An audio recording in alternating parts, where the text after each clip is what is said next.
దర్శన తన దర్శనానికి ఇంకా ఎన్నాళ్ళు కన్నీళ్లతో ఉండాలిలా తట్టుకోవడం కాదే నా వల్ల వయ్యారి పిల్ల గుక్క పట్టి ఏడుస్తోందే ప్రాణం నీ వల్ల తట్టుకోవడం కాదే నా వల్ల వయ్యారి పిల్ల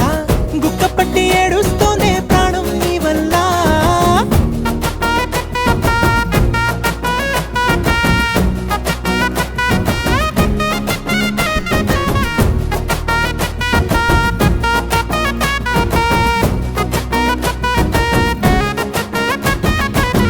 ఇష్టమైంది లాగేసుకుంటే చంటి పిల్లాడల్లాడినట్టే దిక్కు తోచకుందే